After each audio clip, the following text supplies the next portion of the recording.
Contextual intelligence is the intuitive diagnostic skill to align your tactics with the strategy that fits a given context. We sometimes think that leadership is innate or born and so forth. In fact, leadership, like all power relations, depends very much on context. Let me give you the example of Winston Churchill, another person who's often cited as one of the great leaders of the 20th century. If we asked in January 1940, was Winston Churchill one of the great leaders of the 20th century, the answer would have been assuredly no. In the beginning of the year 1940, Churchill was regarded as a washed-up backbench MP. A conservative prime minister had commented, "Oh, yes, there's Winston, but nobody listens to him." Within 6 months, he was prime minister and was widely regarded as a charismatic leader of the British people. What happened? Did Churchill change? Did any of his traits change from, let's say, January to May? Of course not. Not a bit. What changed was the context. Hitler broke through in the Ardennes, drove British forces into the sea at Dunkirk, and all of a sudden, the British people, the followers, wanted somebody who would fight on the beaches, in the streets, and rally. So the person who was the reckless cowboy in January was the man of the moment in May and June.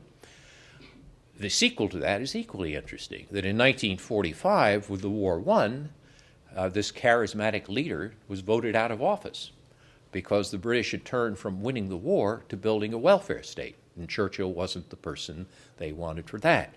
So context is crucial. And what's very important is the ability of a leader to sense changes or differences in context. Very often somebody who is a success in business goes to Washington and fails, or vice versa. Or somebody who's been in Washington goes to a university and fails. A leader who develops contextual intelligence is a lot like a surfer. It's the person who knows that if you get up on your board too soon, you're going to tip over.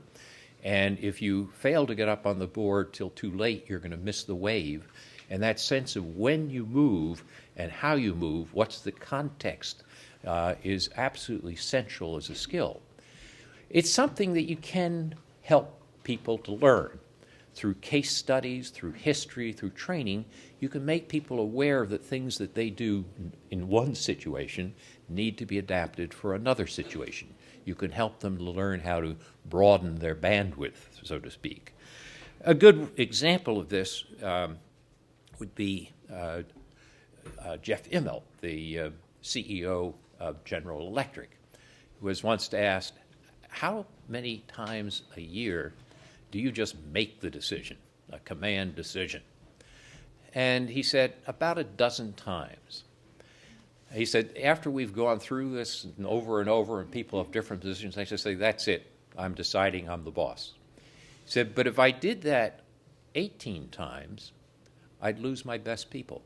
And if I did it 3 times, the company would fall apart. That difference of knowing when it's the 3, when it's the 18, when it's the 12, that depends upon contextual intelligence.